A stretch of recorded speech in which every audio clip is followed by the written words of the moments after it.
Bueno, y llega el momento de presentar a nuestro especialista de hoy. Él es don Danilo Montero, quien es director general de la Oficina del Consumidor Financiero, la OCF. Lo recibimos con un fuerte aplauso, como es costumbre acá en Así Somos, y la verdad es que en todo bien también. Sí, en todo bien igual.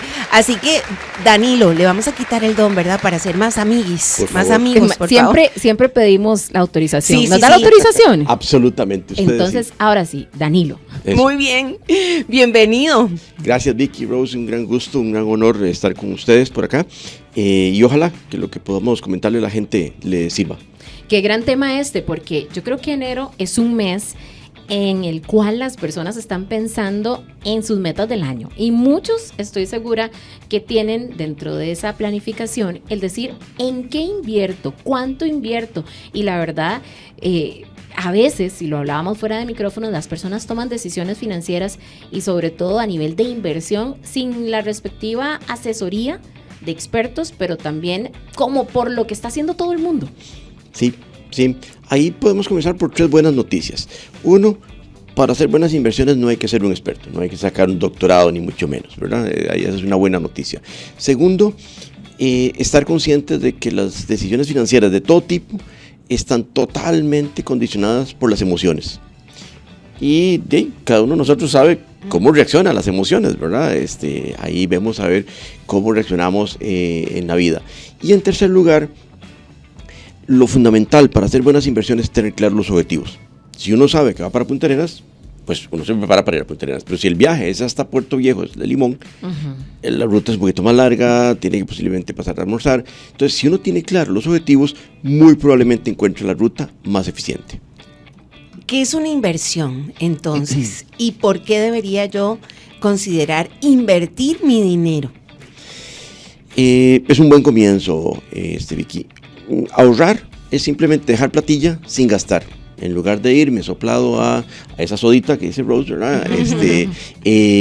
Yo la guardo, ahí la dejo, la puedo dejar en un sobre, en un frasquillo ahí de vidrio. Eso es ahorrar. Cuando yo llevo esa plata para que comience a generarme un poquito más de plata, ahí se convierte en inversión. Entonces yo puedo tener ahorros, pero no tener una inversión. Puedo tener una inversión, lo cual me requiere ahorrar. De manera que entonces, así de simple, es simplemente una platica que no gasté y la guardé. Ahora, yo podría agarrar esa plata para un negocillo que tengo de cuidado de perros o de jardines, que me encantan las orquídeas. Entonces lo meto ahí estoy invirtiendo. La plata no la estoy gastando, no me la estoy comiendo, sino que invierto en fertilizantes, en nuevas semillas, en nuevos tratamientos, en macetas, etcétera, etcétera, para mi vivero. Entonces yo estoy ganando, espero ganar plata con ese ahorro, y por lo tanto ahí hablo de una inversión productiva. La otra es una inversión financiera. Lo dejo en un bono del Ministerio de Hacienda, en un título de un banco, lo coloco en acciones en Estados Unidos. Todo eso es un ahorro que se convirtió en inversión. Y me llama mucho la atención porque cuando hemos tenido la oportunidad de hablar de cómo distribuir nuestros presupuestos, acá expertos nos han dicho que la inversión viene después que estamos obviamente como que todo está en paz, como que está cubriendo todo lo que usted ya tenía que cubrir. Pero eso siempre es así. Es una muy buena pregunta, Rose. Porque a veces los financistas y particularmente los economistas somos muy cuadrados, extremadamente cuadrados. Si usted tiene que hacer las cosas a las 12, hay que arrancar los ahorros en enero. Nosotros en la oficina lo vemos desde una perspectiva totalmente humana. En realidad da lo mismo si yo comienzo a ahorrar en Semana Santa o en junio. Y lo otro es que no se trata de invertir para llegar a impresionar a mis amigos al Plancha Fest, ¿verdad? Sino que se trata de pensar en el futuro. Si yo me como toda la plata hoy, pues está bien, yo lo disfruto hoy. Yo lo disfruto, compro un celular, me voy de viaje, lo que sea. Pero si pienso un poquitito en el futuro, de que en el futuro podría haber una contingencia, me enfermo, me pasa un accidente y se me disminuyen los ingresos, tengo que asumir el cuidado de algún familiar por una enfermedad. En el futuro pueden pasar muchas cosas y entonces uno debiera guardar platilla para esos imprevistos. En el futuro uno tiene ilusiones. desde Claro. casarse, mandar a los hijos a estudiar, que si yo no pudiera ir a la universidad, a lo mejor tal vez mis hijos sí puedan ir a la universidad. Hay un montón de cosas que uno puede hacer en el futuro, pero como el futuro es incierto, Ajá. entonces hay que hacerlo con platilla guardada. De manera que entonces nosotros en la oficina tratamos de quitarle ese ropaje tan formal, tan estricto. Guarde plata, si coincide o no coincide con lo que dicen los expertos, no me preocupa tanto. Es que yo lo preguntaba también porque, y qué bueno que usted lo vea así, porque a veces llega un momento en donde, qué sé yo, que tal vez Vicky no esperaba que le ingresara un dinero y le entra un proyecto grandísimo y le pagan bien y ella dice, bueno, tal vez algunas cositas no están atendidas, pero yo sé que esta platita yo la pongo a generarme más. Y hace alguna, porque también las inversiones o las oportunidades no llegan necesariamente cuando uno las está buscando. Llegan. Cierto, sí. Ese es un excelente punto, Rose, porque si uno ve algunos de los capitales grandes o los muy grandes en Estados Unidos, uno se da cuenta que las oportunidades se aprovecharon cuando aparecieron. Y en algunos casos, uno aprovecha algunas oportunidades de negocios con una plata ahorrada, pero también tiene que pedir prestado. Hay montones de emprendimientos que ustedes creo que han traído por acá, de señoras que han crecido tremendamente y apostaron bien. O sea, su olfato les ayudó. Ahí de nuevo, eso confirma de que la persona tal vez no sabía mucho de finanzas, pero su olfato fue extraordinariamente bueno. Así le pasaba a mi mamá. Mi mamá murió ya hace muchos años, y ella solo terminó la primaria, pero tenía un olfato para los negocios. Tenían buen olfato y aprovechó las oportunidades. Era muy ahorrativa, era muy, muy austera. Tengo la impresión de que las mujeres tienden a ser mucho más austeras y más organizadas con las platas. Y entonces no hay que esperar a que de repente nos llegue la plata al aguinaldo, por ejemplo, que acaba de pasar. Y los expertos dicen, cancele deudas. Pero tal vez no es una buena idea cancelar deudas. La oportunidad llegó y la aprovecho. Dele. Entonces, lo que sí es importante tener siempre muy claro los objetivos. ¿Qué quiero hacer? ¿Cómo defino eso? Me parece que es muy importante, porque de repente puede llegarme una oportunidad, no sé, abrir una soda de hamburguesas, para poner un ejemplo, o de empanadas, ¿verdad? Diferentes empanadas arregladas. Pero yo no tengo tanto conocimiento con este tema, pero quiero probar. ¿Estará bien o no estará bien? Yo tengo, 40 años de estar en emprendimiento. Mi primer emprendimiento fue a los 21 años y me fue como un quebrado. Y aprendí, entonces pasé la primera prueba. Y con mis hijos he hecho más o menos lo mismo. Con algunos ha ido de maravilla, otros ha sido fatal, pero hemos aprendido. Uno tiene que comenzar con cierta prudencia. Un primer consejo que uno le daría a alguien es, si usted va a arrancar una sodita, trate de hacerlo con lo menos posible de deuda, porque los riesgos están totalmente en contra nuestra. Puede ser que yo sea un experto en hamburguesas, pero tengo mucho vecino que puede ser envidioso. Y entonces resulta que la gente hace fila, imagínense qué va a pasar 15 días después. Todos van a poner hamburgueserías, todos van a abrir hamburgueserías. Si la mía es muy, muy, muy buena, excelente, pero puede ser que la gente se aburra de comer hamburguesas. Son muy buenas, pero se aburren y después buscan pizzas en otro lugar. De verdad que entonces hay muchos factores que pueden salirse de mi control, por muy bien que lo haga. Entonces, un primer consejo: si va a hacer un emprendimiento, trate de no usar financiamiento, trate de guardar plata. Por eso es importante comenzar con un ahorro, convertirlo en una inversión financiera. Si yo tengo en mente que quiero, dentro de algunos años, abrir esa sodita, una floristería, una veterinaria, lo que sea, planifíquelo con tiempo. Si yo no sé nada de cocinar, de hamburgueserías, yo le estoy agregando más riesgo.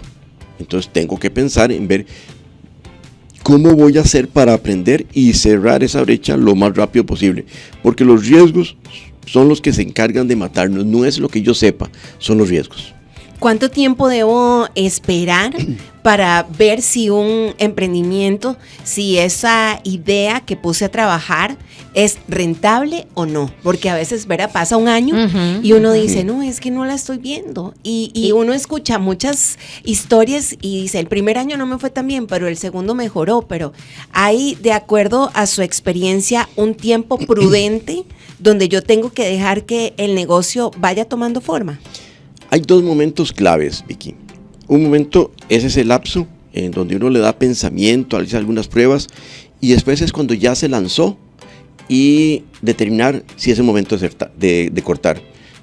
Ahora les cuento la historia de una tienda de postres que teníamos con mis hijos y yo, y lo difícil no fue el tiempo que tardamos aprendiendo, fue el tiempo que tardamos en decidir que había que cerrar. Qué fuerte eso. Sí, son dos momentos cruciales, porque uno se enamora del proyecto, Claro.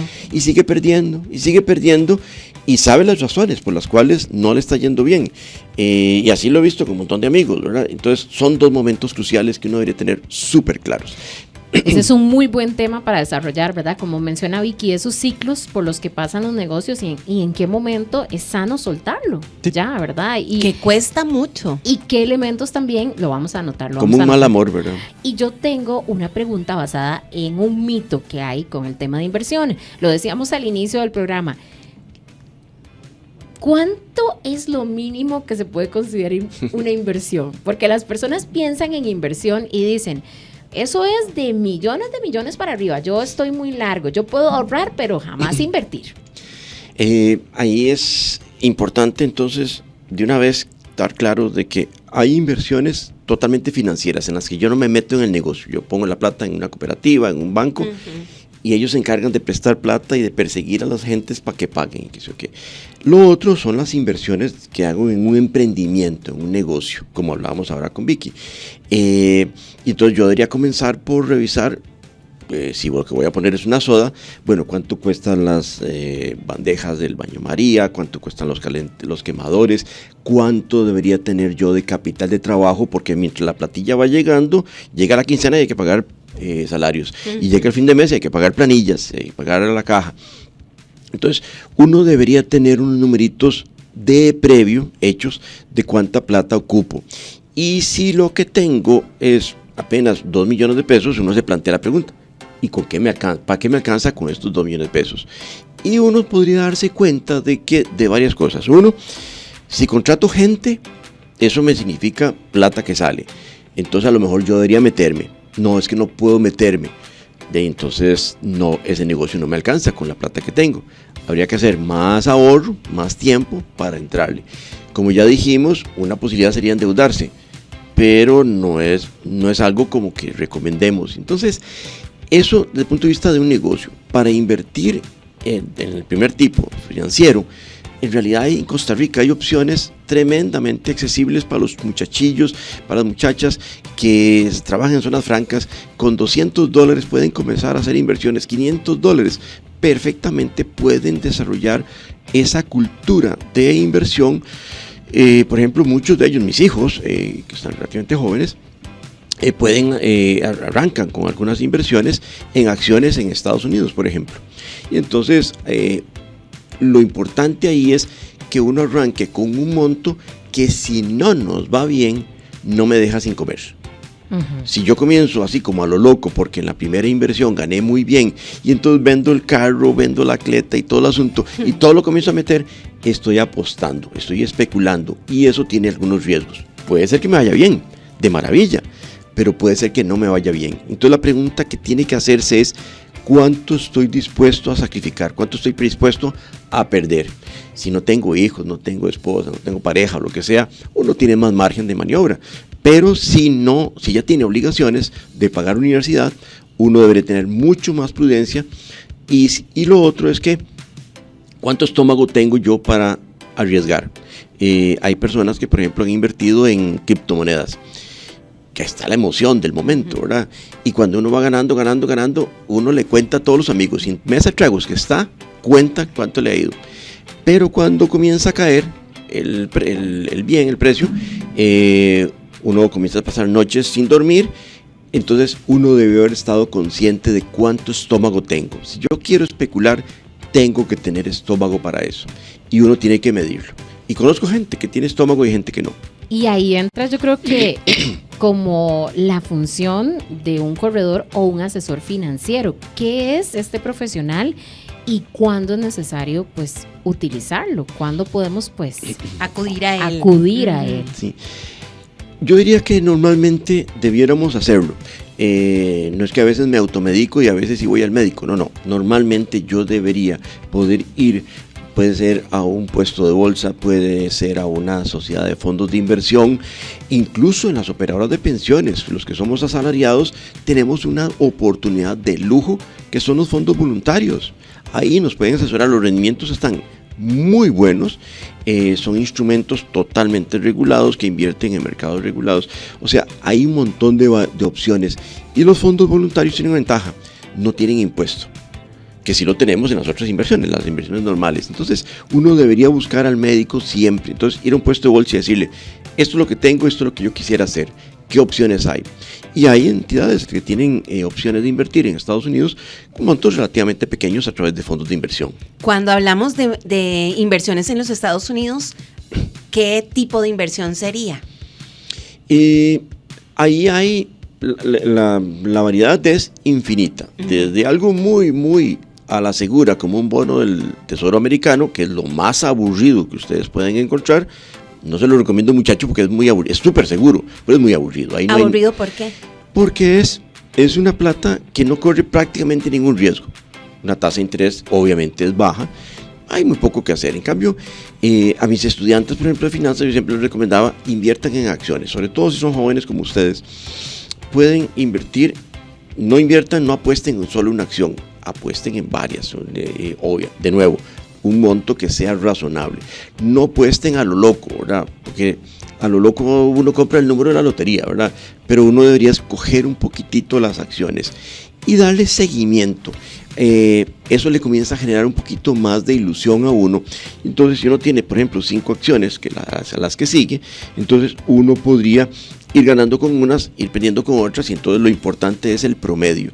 Si uno no tiene estómago para ver caer el precio de una acción, entonces existen unas cosas que se llaman los ETFs.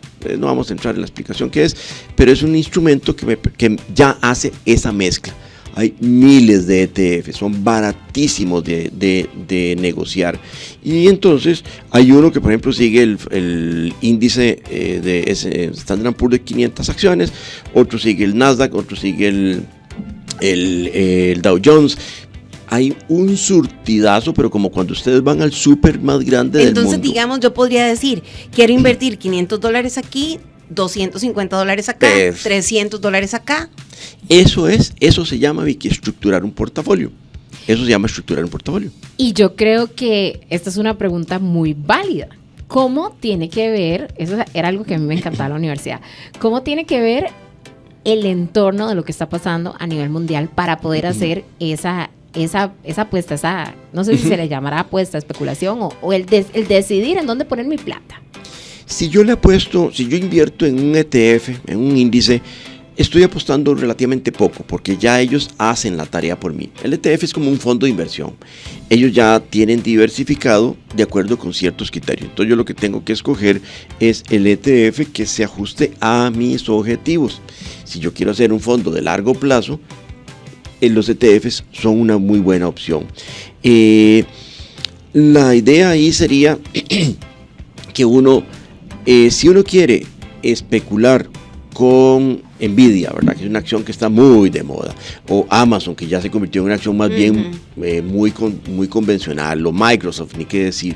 Ya esas son acciones que entraron en las categorías de antigüedades, si se quiere, ¿verdad? Entonces, ¿y hay un mínimo para poder invertir? No. Son montos relativamente bajos. Cada entidad, cada puesto de bolsa puede ser que tenga mínimos porque hay un costo operativo de la cuenta, ¿verdad? Esas son cosas que hay que preguntarle a la entidad. Pero al final de cuentas, de lo que se trata es de una palabra que es esencial: diversificar. Uno puede apostarle a una sola y puede ser que le vaya bien y la saca del estadio. Pero si no le va bien, y uno dice, bueno, ni modo, me aposté, fue ahí cualquier cosa, ¿verdad? Es casi como apostar ahora al Super Bowl. Cuando decimos que nos va bien, ¿cuánto podríamos ganar? Como para tener una idea. Depende cuando se baje usted del bus, porque puede ser que de repente el especulador profesional se queda a plazos muy cortos, porque es mucho el riesgo que toma. Entonces, apenas gana un poquitico, se sale. Yo puedo enamorarme de una acción. Me pasó en el pasado, ¿verdad? Yo adoro siempre, toda la vida he adorado la acción de Boeing. del fabricante de aviones. Bueno, me ha ido como un quebrado en los últimos años, me ha ido como un quebrado. Ni modo, esas cosas pasan. Pero de lo que se trata entonces es que yo podría ganar en un lapso muy corto, no sé, una rentabilidad anualizada del 20%. Si me quedo una semana más, puede ser que se convierta en pérdida. Wow. Pero eso pasa. Por eso es que tiene uno que diversificar. Entonces puede ser que con una acción Boeing me fue como un quebrado, pero me fue de maravilla con Nvidia, y más o menos con una acción de Amazon, y más o menos con una acción de Procter & Gamble, etcétera, etcétera. Ahí en esa diversificación está el gusto, ahí es donde está la oportunidad, y ahí es donde está sobre todo el aprendizaje. Uno va entendiendo cómo los factores externos, los sistemas políticos, la geopolítica internacional afecta. Todo esto que está cambiando ahora en los Estados Unidos con el nuevo presidente, eso genera riesgos, pero unas tremendas oportunidades, Rose. Qué interesante, ¿verdad? Me encanta, me parece súper interesante. Y para cerrar, ¿qué consejos le podríamos dar así puntuales a alguien que después de esta conversación que tuvimos dice, bueno, yo voy a invertir? Comiencen con poco. Si no lo han hecho en el pasado, comiencen con poco. Y esto es válido para los chiquillos que tienen un poquitillo de plata o para un médico que tiene miles de dólares. Si no ha invertido afuera, comience con poco. Con algo, alguien me preguntaba, ¿cuál es la mejor inversión? La que lo deje dormir. Esa es la mejor inversión, la que lo deje dormir. Entonces, comience con poco, y claro, puede ser que para alguien con mucho dinero, pues comenzar con $1,000 es cualquier cosa. Que los pierde los $1,000, no va a pasar nada, no va a dejar de ir al supermercado a comprar el diario. Si son jovencillos, comiencen a darle seguimiento a lo que le habría gustado comprar. Dele seguimiento, así como en virtual que llaman, ¿verdad? Y entonces, mira, pude haber ganado, pero también puede ser que se lleve la sorpresa, pude haber perdido, ¿verdad? Ya una vez que entiende un poco la lógica, y esa lógica la puede entender en cuestión de un par de meses, no es que hay que esperar años. Ya uno comienza con poco y uno dice, tengo $1,000 para invertir, pero no voy a poner los $1,000, voy a comenzar con 200. Ya entendí cómo funciona, ya entendí cuánto me cobran, cómo está la asesoría. Ahora vamos a meter 200 más, y a la vuelta de 6 meses uno ya comenzó como a aprender. No requiere muchas horas de dedicación, no es una carrera, ¿verdad? Si uno tiene un poco la suerte de que tenga un asesor, pero un asesor de verdad, un puesto de bolsa, digamos de la bolsa de valores, que lo lleve más o menos de la mano, o si tiene un familiar que ya lo ha hecho en el pasado, es más o menos igual que como cuando uno va a aprender a un deporte, ¿verdad? Alguien que me lleve de la mano y me vaya explicando qué cosas sí, qué cosas no hacer, dónde están los riesgos, dónde están las trampillas. Y el consejo sería, comience con poco, comience a aprender, y eso sí, trate de ir identificando qué aprendió. La parte internacional, cómo afecta la parte internacional, cómo afectan las decisiones de la Reserva Federal, y eso es lo que le pone emoción, y es por eso le decía que los bonos federales son aburridos, porque ahí usted va a montar en la ola, es muy aburrida esa ola. Las acciones son mucho más emocionantes, por eso es el típico instrumento para alguien joven. Por eso es que hay tantas películas de corredores de bolsa. Sí, exacto, exacto. Claro. Danilo, Y está muy interesante. Algunas exageran, ¿verdad? Algunas exageran porque es una película, ¿verdad? Pero es un mundo interesante. Yo fui corredor de bolsa por 25 años y uno ve de todo, ¿verdad? Uno puede entender este mundo y darse cuenta donde hay algunas trampas, pero uno las va aprendiendo sin necesidad de ser corredor de bolsa. A mí ya me dejó picada, amiga. Yo quiero Sí, hacer sí, esas sí. inversiones. A ver cómo nos va, aunque sea con poquito para empezar, ¿verdad? Me parece como muy interesante. Muchísimas gracias a Danilo Montero, que es director general de la Oficina del Consumidor Financiero, que nos acompañó el día de hoy aquí en Así Somos. ¿Cómo los podemos contactar? La oficina es ante todo un organismo privado que atiende quejas, pero también orientamos en alguna medida a los consumidores. No somos un asesor. Nuestro apoyo es gratuito, y atendemos quejas de si, por ejemplo, alguien, tiene dudas sobre si una entidad está regulada o no está regulada. Podemos inscribirnos a info@ocf.com.co. www.ofici.fi.cr. En las redes sociales nos encuentran como Oficina del Consumidor Financiero y en nuestra página web, ahí pueden encontrar mucha información, toda totalmente gratuita. Muchísimas gracias. Si quieres más contenidos como este, suscríbete a nuestro canal de YouTube.